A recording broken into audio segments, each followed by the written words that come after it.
It is hot across the country, both outside and in the NBA hot stove. LeBron James is headed to the Lakers. I'm sure that made everyone's Twitter a little more fun last night. It certainly made mine. As someone who follows the NBA but doesn't necessarily go too much into it, more of a college guy. Has obviously, if you follow my account, you know that. But we've still got a lot of college basketball to talk about, and so we're here on the CBB Central podcast, beginning a deep dive season. So we're going to go real deep on every single team that we can in college basketball throughout the offseason. Today we're doing Oregon and St. John's. A few things to touch on before we get to that. But Brad, how you doing, my man? What's your first reaction to LeBron news? Because I feel like any basketball podcast has to at least touch on it for 30 seconds or so. I mean, it was pretty abrupt. Just kind of just scrolling through Twitter, and you got a tweet from the actual Woj. It wasn't a fake account, and it was like LeBron for a 4-year deal to the Lakers. It's pretty surprising. Then the Lakers kind of rounded out their roster last night with a motley crew of potential role players. But kind of a side note, I absolutely love fake account season. I love when people get one over on someone. Like I saw one that was from Bleacher Report, obviously instead of Bleacher Report, and it fooled a lot of people. I think it was about Kawhi being traded to the 76ers or something like that. But that's a nice little fun aspect of Twitter that a lot of people get unnecessarily up in arms about. Fake account season's nuts. The way I make sure I avoid it is I always just set tweet alerts for Woj and Shams, so I would never miss like a deal, like a Kawhi deal. If that were to happen, I would get the official tweet notification during deadline season. But it's always fun to see people slip up. But before we get into our two deep dives, as I mentioned, we're doing Oregon and St. John's, two teams I'm really excited about. We do want to touch on just one bigger piece of news in college basketball, and that is LaGerald Vick is headed back to Kansas for his senior year. Vick's time in Kansas has been up and down, to say the least. There's been all sorts of controversy surrounding him. It appeared he was leaving after the season. Wound up taking his name out of the NBA draft. Didn't look like he would return to school. All of a sudden, he is, and back at Kansas. And Brad, obviously a talented player, but certainly has caused his fair share of trouble in his time in Lawrence. What are your expectations for him this year in his senior season? So I'm not a huge fan of Vic. I mean, obviously, to average 13-5 or 12-5, for a top, 5 team in the country, obviously like a very good player. But I'm just not a huge fan of. He's not like a great feel for the game guy. He's like super athletic. He can shoot the ball pretty well. But watching him is often very, very frustrating with his decision making. And I think he probably moves into the starting lineup. Alongside whoever's supposed to point guard between Moore and Dodson, and then next to Quentin Grimes on the wing, and you also have Marcus Garrett in there who's going to get a lot of minutes. But I don't know if he's necessarily someone that could play like a small ball 4. I know that they used, I think Svi was technically the small ball 4 last year, but with a guy like Dedrick Lawson there, and then KJ Lawson too, I just don't know how much more value Vic adds than having Marcus Garrett in that lineup. Yeah, and I think Garrett's awareness and his kind of glue guy tendencies do provide a bit more in those regards than Vic in some ways. Kansas kind of was interesting last year where Vic was the 3 offensively, and Svi Mikhailuk was that small ball 4 where he'd get some pick and pop looks. And then on defense, he typically guarded 4s because Svi was so skinny. Vic had a better chance. So that was always an interesting dynamic. I mean, he's a very athletic player, certainly his collegiate experience. Shot the ball at 37% last year, which is, I think, pretty impressive for a guy who I've never really thought of as a great shooter. He just did a very solid job. Actually did a little bit of creation with the 2 assists per game.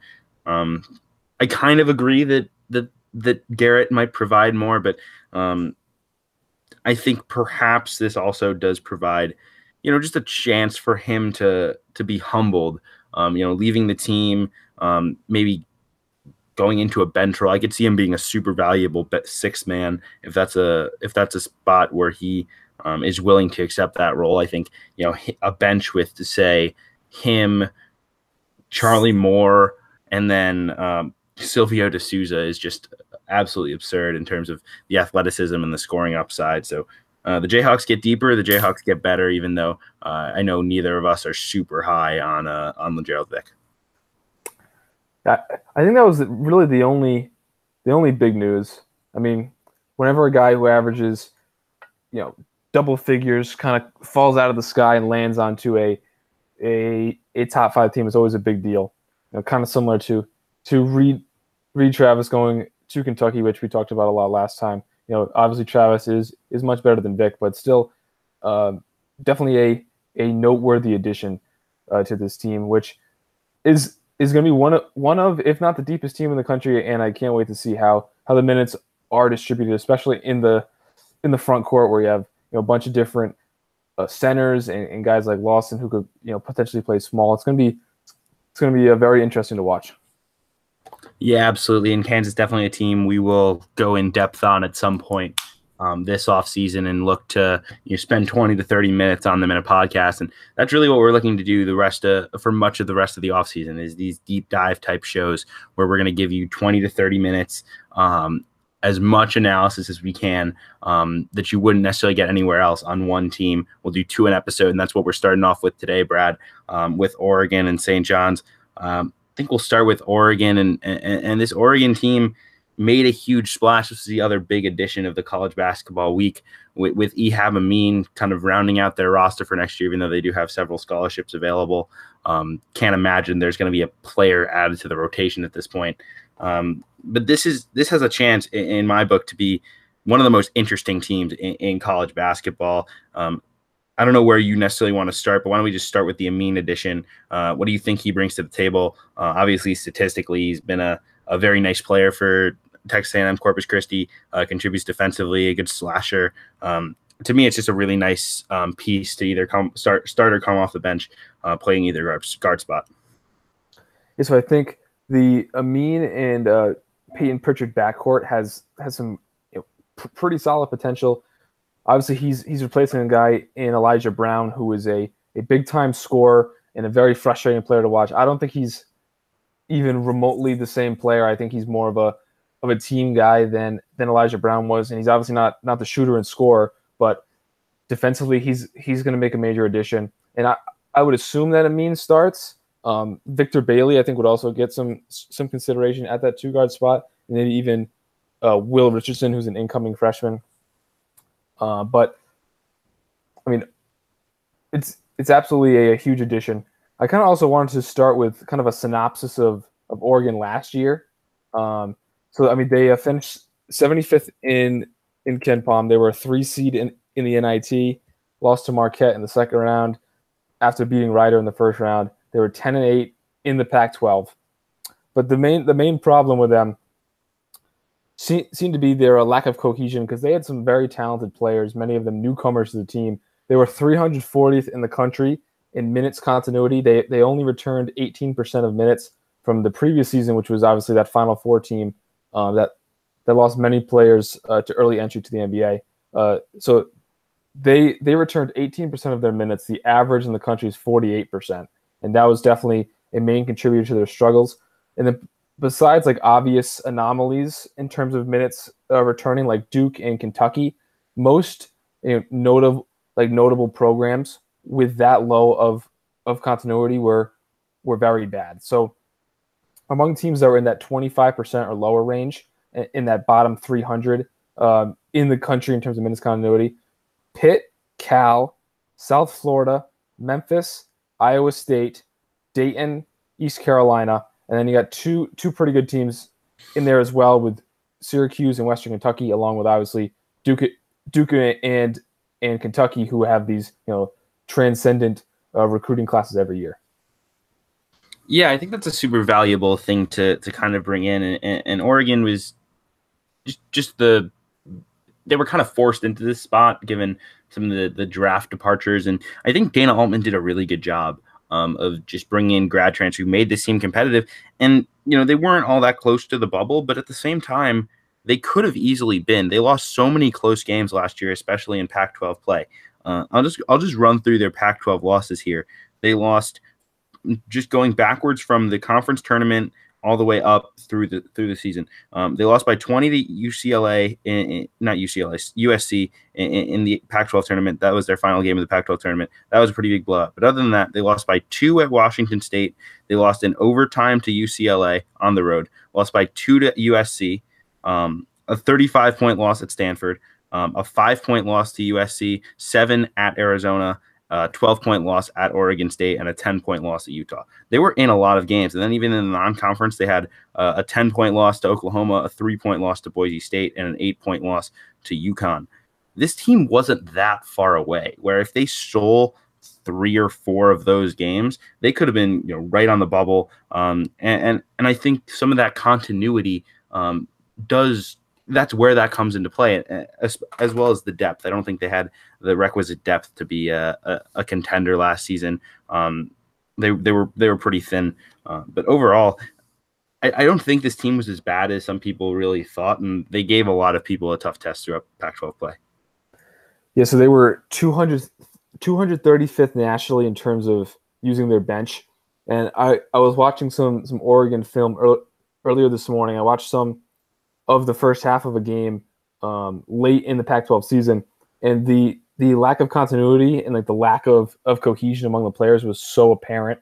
I mean, there was one play where Troy Brown is on an advantage situation, and he chooses to pull up for a heavily contested 2 when Elijah Brown was wide open under the basket.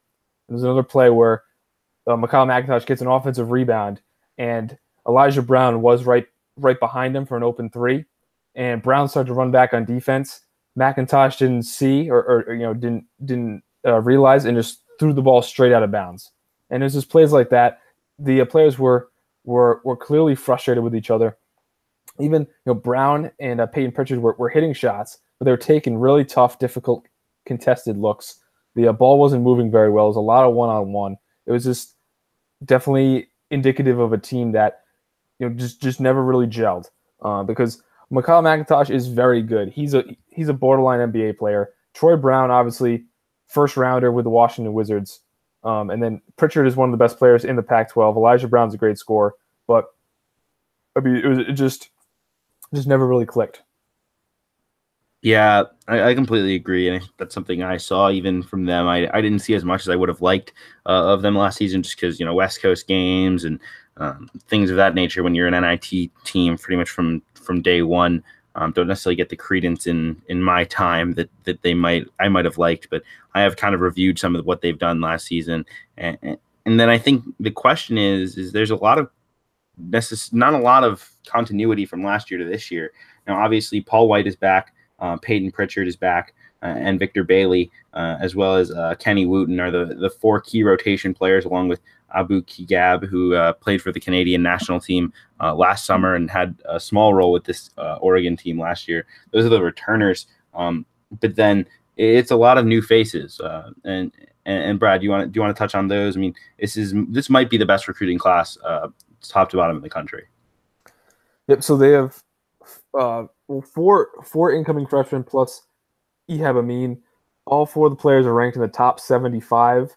The highest ranked player is obviously Bol, who's a stretch 5. He's super skilled, but he also has the length and the ability to protect the rim defensively. The kind of downside with him is he didn't seem to be super active and engaged on the court. He kind of floats, but I mean his skill set is undeniably intriguing. But the main question with Bol this year is is he more of a prospect or a player? The freshman learning curve for big men is very steep. I mean, just looking at former top 5 rated big men as freshmen, they don't really have a huge impact, traditionally at least, on their teams. Their teams winning as a freshman. You have guys like Cam Ridley and Isaiah Austin, who both really struggled as freshmen, even though they were like top 5 recruits. Even a guy like Steven Adams really struggled, or like didn't really show his full capabilities of what he would be in the NBA. And then guys like Miles Turner had to play out of position. Bamba didn't have a huge impact on winning, even though he was probably the best college player out of that group. So even if a guy is a super talented prospect and will be a solid NBA player, it doesn't necessarily mean as a freshman big man that they will dramatically raise their team's winning or spot in the college basketball hierarchy. Yeah, Bol Bol is really interesting. I do want to touch on one more guy who could possibly join this Oregon team. That's Francis Okoro. He's currently a 2019 commit, the Chicago area native who committed in May. It's still possible he reclassifies. I don't think he's quite as necessary to this Oregon team as it would have been for, say, if he had committed to Illinois. I think a reclassification would have been more necessary. But he's a guy who is a 6'9" big guy, very athletic, who would also help this team. But going back to Bol Bol, this is it's such an interesting. I don't think there's a freshman I'm more interested to watch in college basketball because he is the true definition of one of these unicorn type talents. I mean, he shot 49% from three in 15 EYBL games last year. Then shot it a little poorer at Peach Jam for down to 44% for his entire season. But he's an absolutely absurd shooter. Shot 66% from the field overall, 49% or 63%, 44% from three, averaging 22 points. Also blocked an absurd amount of shots. He averaged 3.9 blocks per game throughout his Nike EYBL season. So, I mean, he's a guy who he may not necessarily contribute to winning as this superstar. And I don't think he's going to win like Pac-12 Player of the Year or anything. But he's going to be so valuable in what he provides in terms of he's going to provide spacing. He's going to provide a ton of rim protection. And then he's such a unicorn talent because not only is he good catch and shoot, but he can put the ball on the floor a little bit. Now, obviously, I don't think Oregon wants Bol Bol putting the ball on the deck for consistently for this team and being a creator of offense, but at the same time he has the ability to take a couple dribbles and maybe shoot a floater or a step back jump shot in a way that I don't think we've ever seen a 7'2" guy do in college basketball. So certainly one of the most intriguing freshmen in the country. So I listed out three major question marks for Oregon, and the first one being also relates to Bol Bol. Besides what impact Bol will have, can he and Kenny Wooten play together? Kenny Wooten is one of the best returning sophomores in the country. He played a reserve role last year, played about 20 minutes a game, but showed that he's a potential pro as he's a super athletic shot blocker and a guy who can catch lobs and like make an impact in the paint. But with Bol there, his path to playing time is kind of blocked again. So I just think, I've been seeing a lot of projected Oregon lineups that has Wooten at the 4, Bol at the 5. I think the major question is, can they play together? Because Wooten pretty much played the 5 all last year, kind of split that position with Paul White. And while it's kind of like, I can see that it's kind of the Bell-Boucher dynamic set in terms of like Bol can shoot, Boucher can shoot. Bol block shots and Wooten block shots, just like how Bell and Boucher block shots. But it's not like a great comparison because Bell is such a versatile defensive player. He can guard perimeter players, and Boucher I think is a more natural fit next to Bell than Bol and Wooten are together. Yeah, I think I'm a little higher than consensus on the ability for these two guys to play together. I think offensively, it'll work out fine. I think it actually accentuates both players' strengths because it'll allow Bol to play on the perimeter a little bit more, not force him to play in the post as much. Wooten can kind of focus on being a rim runner and lob catcher. It's not the perfect fit by any means, but I think it's going to fit pretty well defensively. Bol is going to be able to come over from the weak side. Also, when he is in the paint, it's going to just be hard to shoot over him, but his long arms will be, I think, really intriguing as a weak side rim protector. I mean, Wooten averaged 2.6 blocks in 20 minutes a game last year. He was absolutely absurd in terms of his shot blocking ability. So I'm really just intrigued to see how this pairing works out. I think it can work out pretty well. But the good news is, Wooten only played 20 minutes a game. I think you could keep him in that 20 to 25-minute role, play Bowl in the 25 to 28-minute range. I don't think he's a guy you want to get gassed on the floor. So you could play both of those guys in that 20, 25-minute range.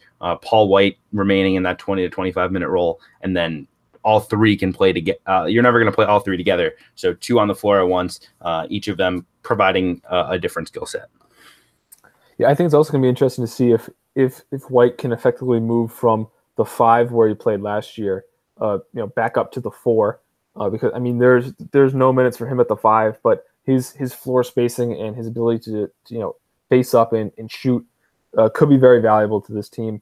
I think it's also interesting that maybe if that 2 big man pairing doesn't work, even if a Paul White and Bowl pairing isn't as effective, they could maybe turn to Abu Kijab at the 4, who had a very disappointing freshman year, but showed on the FIBA circuit that he has some serious potential. Maybe could play some small ball 4, and Oregon can get back to being kind of like a wing centric lineup.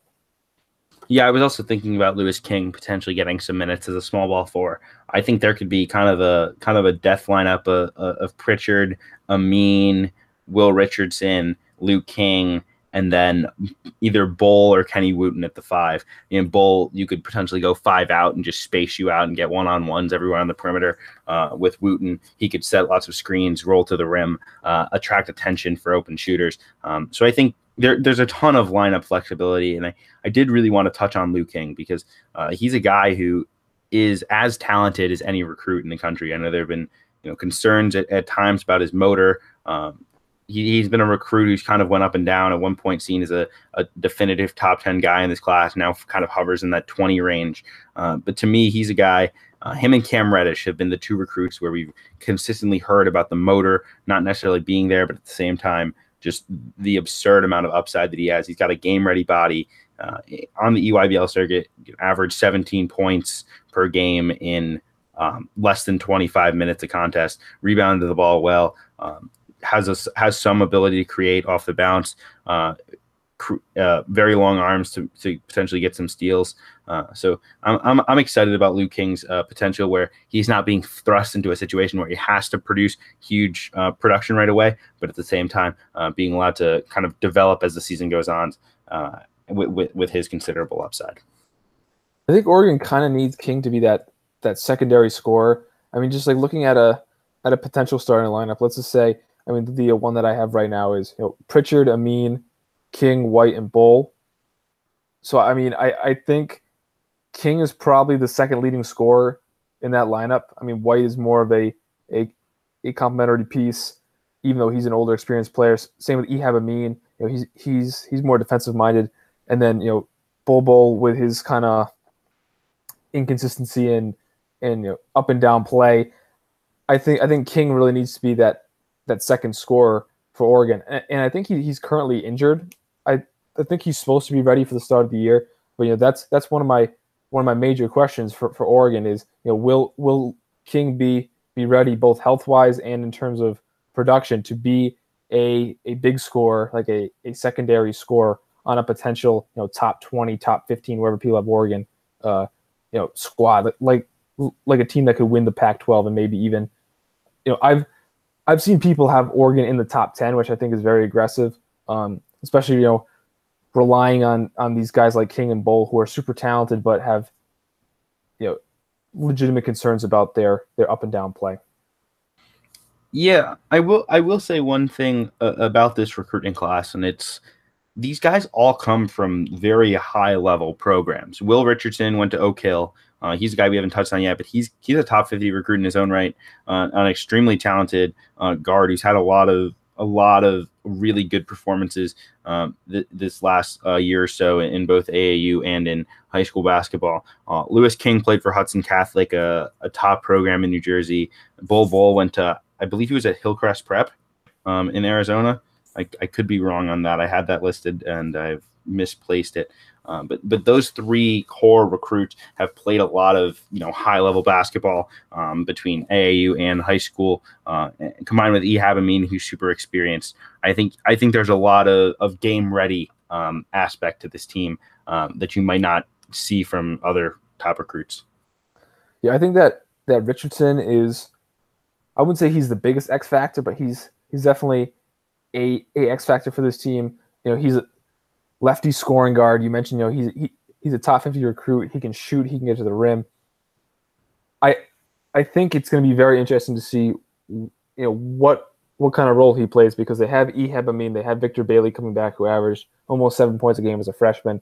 But Richardson could conceivably beat out both of them, and I think he'll be in the rotation regardless.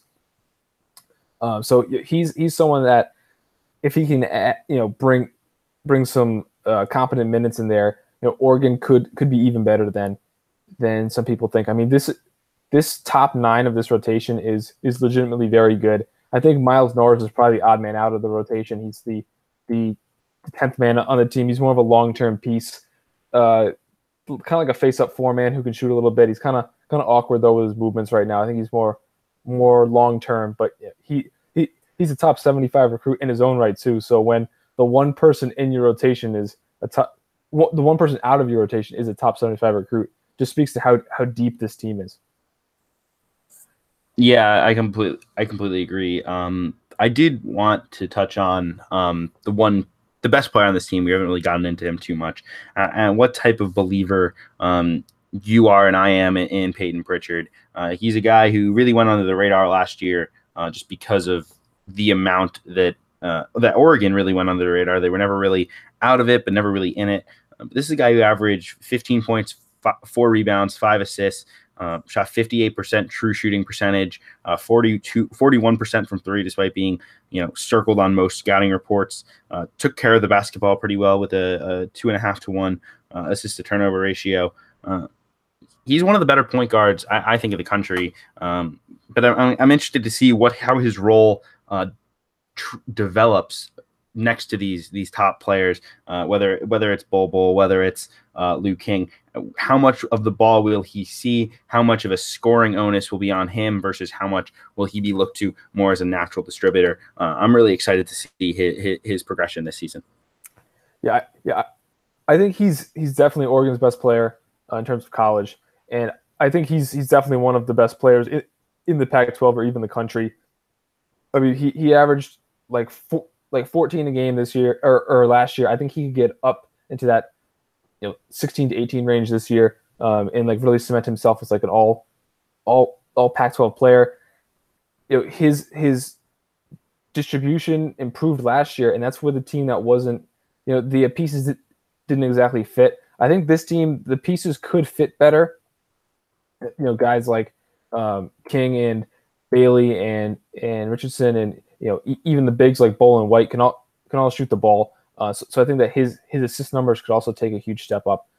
Between Oregon's 3-point shooting, having this strong alpha point guard player in Peyton Pritchard, and then having all this depth, this is a really strong team, and I think I'm higher on Oregon after taking this deep dive than I was previously.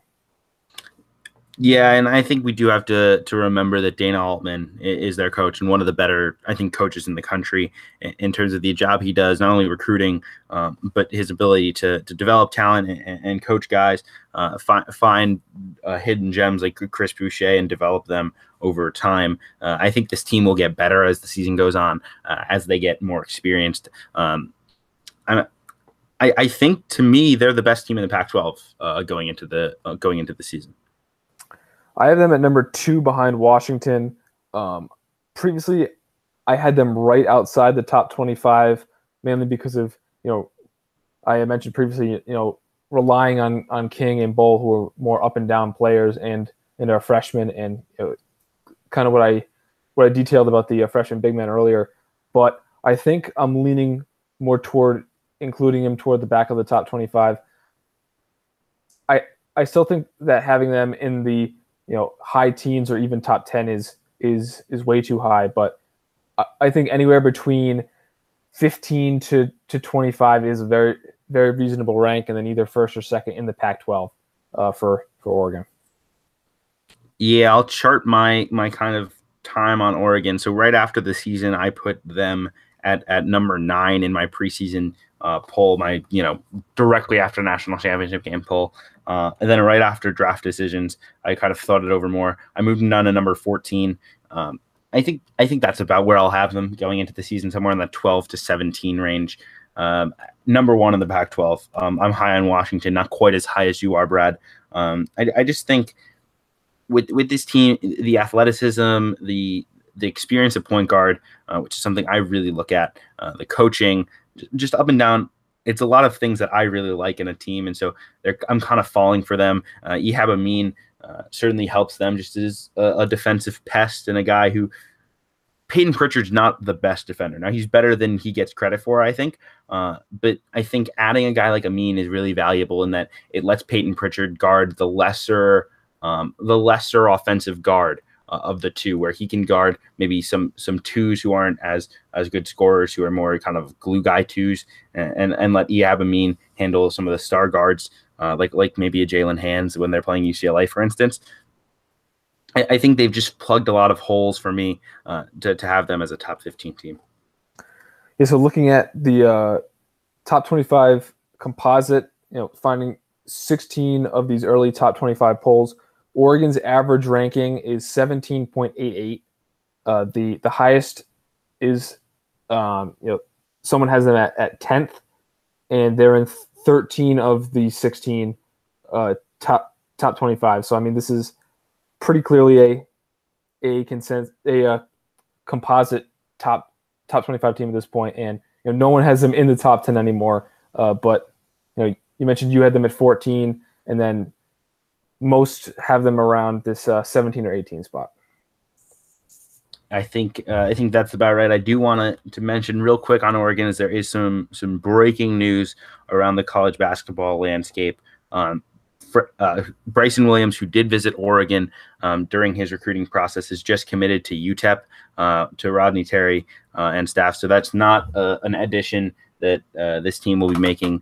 He would have been a sit 1, play 2 transfer anyway, so he wouldn't have contributed to this year's team, but would have been a nice get long-term for the Ducks. He'll head to UTEP, which is a really big pickup for them. Yeah, I was surprised hearing that because Oregon has 3 more scholarships to fill, and they could definitely lose some guys to the NBA like Bull or Kenny Wooten or even Luke King after the season. So there were definitely potential minutes there for Williams, but he joins one of the many transfers to go play for Rodney Terry.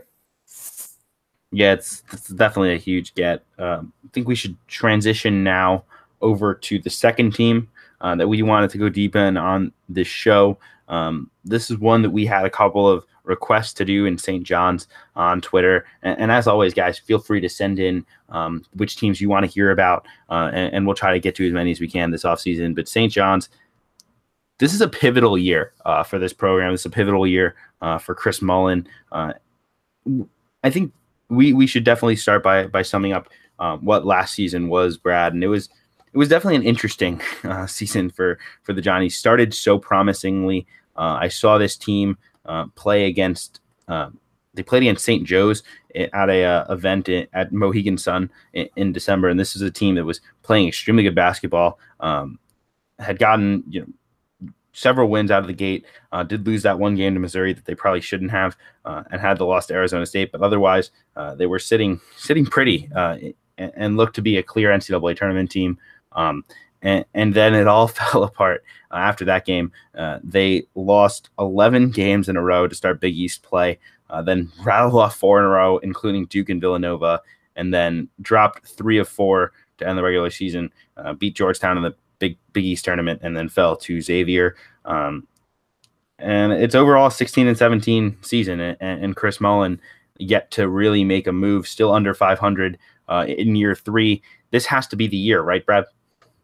Absolutely. And I think with the talent on this team, there's absolutely no excuse for not making the NCAA tournament, even if Mustafa Heron's not eligible. I mean, last season I kind of give them a pass because I think if Marcus Levette had stayed on the team, I think that they would have made the NCAA tournament. His departure kind of coincided with them losing 11 straight Big East games, and they lacked that secondary scorer on the perimeter. Justin Simon is like an elite glue guy, but having Marcus Levet and Pons together was really dynamic for their offense. And it's also very interesting because I didn't realize that they were top 30 in defense on KenPom, and they were 74th overall. So they were actually one spot ahead of Oregon. But I think what plagued St. John's was a little inconsistency, a little lack of discipline, and their biggest weakness, which I don't know if they've addressed for this year, is rebounding. They were one of the worst rebounding teams in the country, both offensively and defensively. Their big men like Tarek Owens, great shot blocker, super athletic, but he wasn't a rebounder, and they really struggled in that area despite having an otherwise really strong defense statistically, which was super surprising.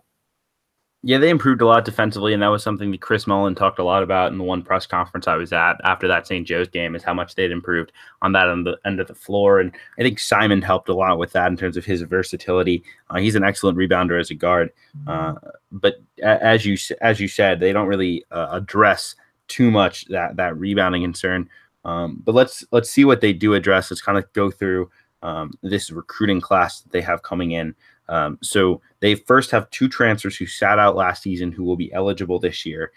Those would be Mikey Dixon from Quinnipiac and CD Cada from from South Carolina. Mikey Dixon was MAC Rookie of the Year at Quinnipiac on a pretty bad Quinnipiac team. Then transferred following Tom Moore's firing. He was a guy who averaged over 16 points a game as a freshman, Delaware native. Had averaged 4 rebounds, 2 assists, shot 45% from the field, 37% from 3. Mikey's a guy who, to me, isn't necessarily a point guard, but I think he's going to provide them some scoring off the bench. And then CD Cada, who might be the key to this entire team, given their lack of front court depth. He played 10 minutes a game at South Carolina. Didn't necessarily impress, but was a hype recruit out of high school. He'll be expected to do a lot in the front court for this team. 3 freshmen, Greg Williams Jr., Josh Roberts, and Marcellus Erlington, none of whom are necessarily elite recruits, but all certainly in range for a Big East program. Williams is a 4-star. Josh Roberts, a 3-star, and Marcellus Erlington, I believe a 2-star recruit, but has played football a lot, so his recruiting went under the radar. And then JUCO player LJ Figueroa, who's a former 4-star. They bring in Mustafa Heron, who is a sit-out transfer, but very good chance he's able to play this year, from Auburn. Eli Wright is a sit-out transfer from Mississippi State, and David Caraher, a sit-out transfer from Houston Baptist. So a lot of new faces to this St. John's team. Yes, I think obviously if Mustafa Heron is eligible, he's the biggest addition. I mean, he averaged 16-5 on a very good Auburn team, was an all SEC level talent. He'll step right in and post similar stats, add another scoring piece to that backcourt. He'll be a great fit next to Justin Simon and Shamori Pons, and that's going to be one of the best perimeter trios in the entire country. And then in terms of Seti Keita, he's a very interesting player. He's not necessarily a stretch 5, but he can face up. He's very skilled offensively. He got hurt early in the preseason. Or sorry, late in the preseason, close to the season, on that South Carolina team that ended up making the Final Four. So he kind of returned to the team late, and he was beat out by Chris Silva, who's obviously a very, very talented big man, and then Mike Kotsar, who's a freshman at the time. He's going to be a junior this year. And the 2 of them really had a strong front court pairing, kind of pushed Keita into that third big man role, and he wasn't really able to show kind of what he could do. Now as the starting center for St. John's, I expect him to have a huge season, really kind of stabilize that front court, maybe like 8 or 9 points a game and 5 or 6 rebounds for Keita. Rebounding, as we touched on earlier, is going to be the key for St. John's. So he really needs to manage the backboards there. And they've totally revamped their bench as well. Now, they were 347th last year in terms of bench minutes. They add 2 top-notch reserves. It's going to be hard for other teams to match this sort of bench talent. And that's LJ Figueroa and Mikey Dixon. We talked on Dixon earlier, and then Figueroa former New Mexico State commit, always had problems in terms of qualifying, but he can score, he can shoot. He's going to be a great sixth man. And if St. John's wants to go small with like Clark at the 5 and like Heron and Figueroa as like the forwards, I think that could be a really dynamic offensive lineup. We'll see if that lineup can rebound and defend at a high enough level, if that's a direction that Chris Mullin wants to go into. Yeah, that's kind of my favorite part about this team is just the positional versatility on the wing between Mustafa Heron, Justin Simon, and LJ Figueroa. All three very big-bodied wings who can do a ton of different things on the floor. Simon obviously played last season and really blossomed as the season went on. Was a triple-double threat at times. Nearly had a triple-double in the game that I covered. He averaged 12 points, 7 rebounds, 5 assists. And then you talk about LJ Figueroa. He's a guy who had very big numbers across the board in junior college. Obviously, it's difficult to kind of reconcile JUCO statistics because you don't understand necessarily the context behind what they were doing.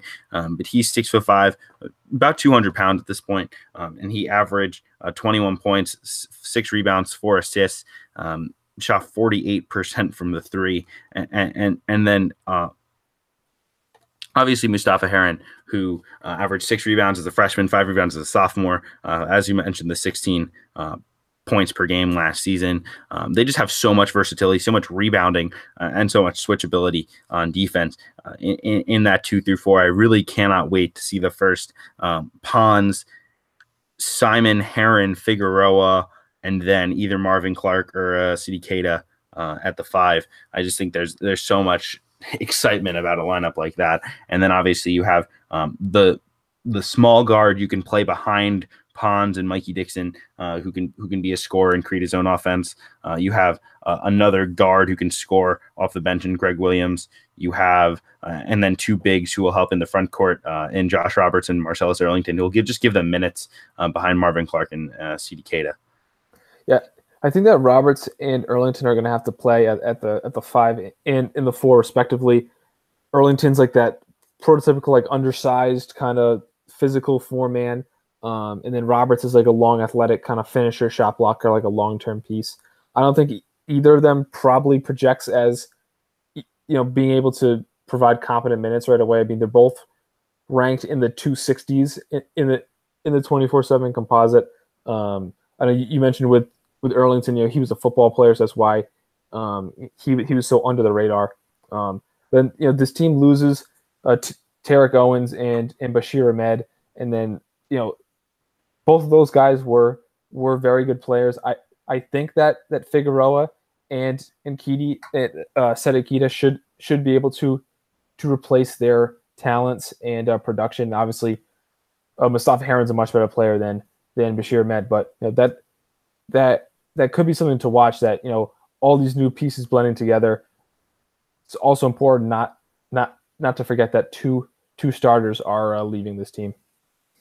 Yeah, and with new pieces blending together, one of the things I'm always looking for is coaching, and I don't necessarily think I have the confidence in Chris Mullin to say that he'll be able to put those pieces together at least right away. So that's definitely a concern of mine. One other concern that I kind of have with the St. John's team is what is Shamori Pons going to be as a shooter? Now that he has a lot more help off the ball in terms of he doesn't have to create everything for this offense. It'll be really interesting to see how he rebounds as a shooter, because as a freshman, shot 38% from 3. It was pretty good. And then the next season, on about the same number of attempts last year, shot 25%. I think certainly a degree of it was he had no help and was gassed on the floor a lot of times, and was defenders draped him all game. But at the same time, I do think there has to be a little bit of concern with his shooting going into the season, especially given he'll get a lot more, I think, uncontested looks. Yeah, I think that his shooting is going to revert back to his freshman year form. I mean, there were times where Pons was really like the only guy who could create his own shot and create other shots. I mean, Simon is not a great shooter. He can create a little bit. Clark is a very good player, but not really someone you want to create offense. And then Ahmed was more of like a spot up shooter kind of type. Then Owens was pretty much just like a finisher. He had a little bit of ability to stretch the floor, but not much.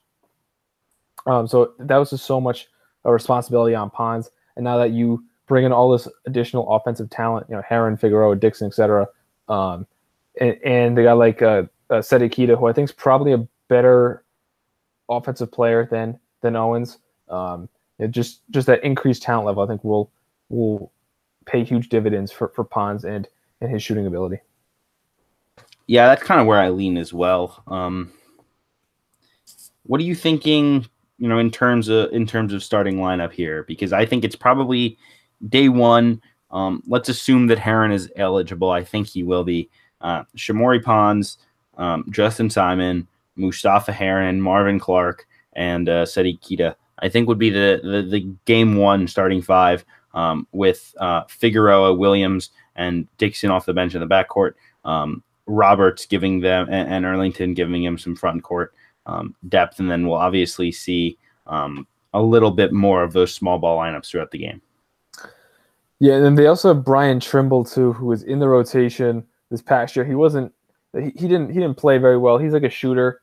I mean, all freshmen for the most part struggle to shoot. So I think if given the opportunity, maybe he could shoot the ball better, give him some 3-point shooting. But that team doesn't really need it. I mean, he's kind of been recruited over with Dixon and Figueroa off the bench.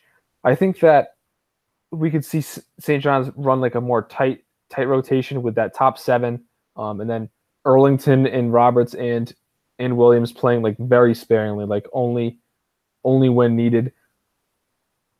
Kita, they need like 25 to 30 minutes a game from Seti Kita. That other 10 minutes a game, I don't think that you can give that to guys like Roberts and Erlington, especially in a conference play, unless these guys are like major surprises. So this lineup with Clark at the 5 and Heron and Figueroa at the forwards, that could be a reality for at least 10 minutes a game. I wonder if the offense of that lineup can offset the defense, because St. John's last year was much better defensively than offensively, but they lose their rim protector and Tarek Owens. They were elite at defending in the paint and defending 2-point shots, but they struggled to give up 3-pointers last year.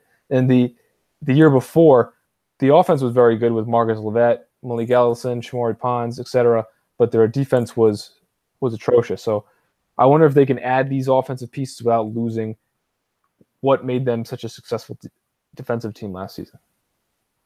Yeah, I think that is an excellent point. I would say the one thing that I've kind of been looking at is I don't think, especially in Big East play, their lack of size will be exposed as much, just because the league is going fairly small. You look at Villanova plays a small ball brand. Marquette is a team that likes to go small. Creighton, usually a 4-out, 1-in type of team. Providence likes to play more of a stretch for a smaller guy.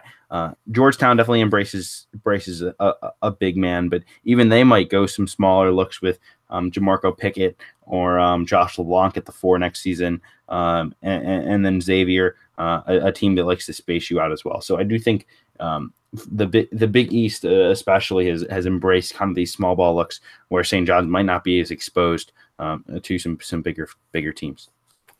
Yeah, but I think if Clark is at center, I mean, he's going to have to guard Jesse Govan, Nate Watson, Martin Krompel, Tyreek Jones, and Zach Hankins, even like an Ed Morrow for Marquette. So while these teams are only using one big for the most part, I mean, Providence is probably going to run with 2 bigs with Holt and Watson. But for the most part, I think we could see, Clark either get into foul trouble or like really get owned on the offensive end by like these much bigger true centers that some of these teams are throwing out these days.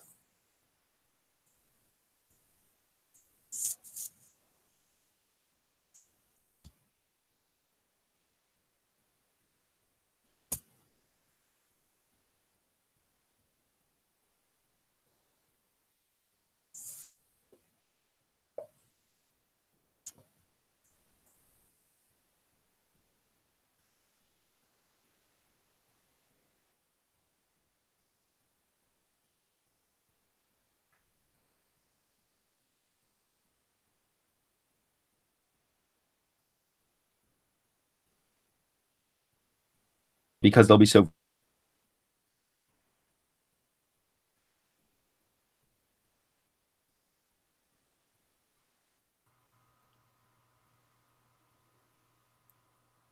Brad, are you there? Are you there? Yes. We had a bit of a lost connection. Hopefully, all of that came through. I was just talking about maybe St. John's looking at a little bit of a zone look, given the fact that they have such length, but lack of depth at center, and obviously the potential for foul trouble with Kita is there. So I think zone might be the way they go for them, although it does negate some of that athleticism and versatility on the wings that I really like about the St. John's team.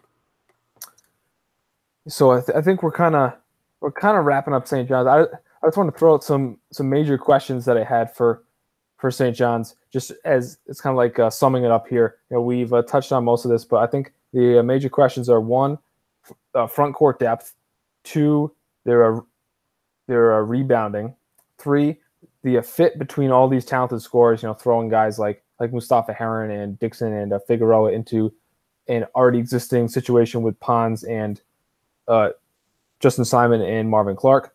And then how will this or will this talent finally translate? Can they jump 6 or 7 teams in the Big East standings and kind of make that push to the second or third spot that their talent indicates that they can?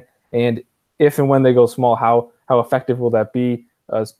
We literally just talked about that in terms of the defensive limitations or ramifications there.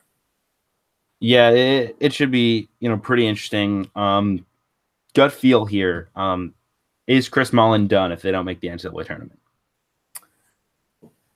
I would normally say yes, but I did see that they got 2 crystal ball picks on the 24/7 recruiting website recently. One for Aiden Igihan, the 5-star center, and one for Scotty Lewis, who's a top 10 recruit on the wing. So if they can land both those guys before the season starts, it would be hard to fire Mullin with all this talent and then those 2 guys coming in. Yeah, I do think the elephant in the room is the fact that he's a legend at St. John's. You can't fire him early. You have to give him the chance. I mean, I'm generally a guy who says never keep a coach due to the recruits. Now, obviously, Jimmy's and Joe's over X's and O's, but we saw with a guy like Lorenzo Romar, if it just wasn't going to happen, it wasn't going to happen. I think if he can't win with this team, it's not going to happen. Even with a guy like a Gihan, with a guy like Scotty Lewis, maybe they'd make the NCAA tournament, but they definitely would. I don't think they'd live up to the hype. So for me, it's just it's difficult for me to back a coach who is consistently who's kind of consistently struggled throughout his coaching career. Obviously, it's early, he's still learning, but this is definitely a close to a make or break year for the St. John's program. I think they make the NCAA tournament. That's kind of where I am at this point. I don't know where you stand, Brad. I don't think we're going to get to that, but if he doesn't, it's going to be really interesting to watch what happens, especially with a new athletic director coming to town. Yeah, I think with Heron, they're absolutely in an NCAA tournament, or else this season was a complete disaster. I have them just outside the top 25 now, but I think that they may get moved into my top 25 as the season gets closer. And then I have them 3rd in the Big East behind Villanova and Marquette, but I may swap Marquette in St. John's, because just the more I look at the St. John's team, the more I'm intrigued with their potential upside, even though doing this deep dive kind of revealed a lot more question marks than I had realized. They're really talented. They're really flawed. The rest of the Big East is, I wouldn't say down, but there's not a clear team, especially beyond Villanova, that I'm in love with. I know you're a big Marquette guy. I'm not necessarily there yet. And this league, I mean, St. John should be in the top 4 in this league if they have Mustafa Heron. No excuses. I think that just has to be where they are if they have Heron. If not, I think maybe 5th or 6th is acceptable. But at this point, I still think the talent is there to be a top 5 team in the Big East, and Chris Mullin just has to get it done. Yeah, I would say 2nd or 3rd, leaning 2nd with Heron, 5th without Heron. Yeah, I think I'll go 3rd or 6th without Heron. 3rd with, 6th without. So that'll be my prediction. NCAA tournament with Heron, very much a bubble without, but I think they'd get in. Agree. So that'll do it for today, I think. Any other remarks about Oregon or St. John's? I don't think so. I really enjoyed this, man. I feel like I learned a lot about these teams, and I think that'll be one of the better things about doing this. Is I think our coverage just overall will improve. I hope you guys can if you're just neutral listeners, learn about these teams. If you're fans of these teams, definitely chime in on Twitter with us and give us your thoughts on what we have to say, because I've always thought that fans know their team better than anyone else. Now, obviously, they may have a biased view of it, and you have to understand that when you're reading what they have to say, or on Twitter, or what may have you. But I definitely think I learned from fans, especially some of the better ones out there. So definitely chime in if you guys have thoughts on this team, on either of these teams. But definitely enjoyed this one. Hope to do it again soon. Absolutely. All right. Thanks for listening, everybody. Have a good one.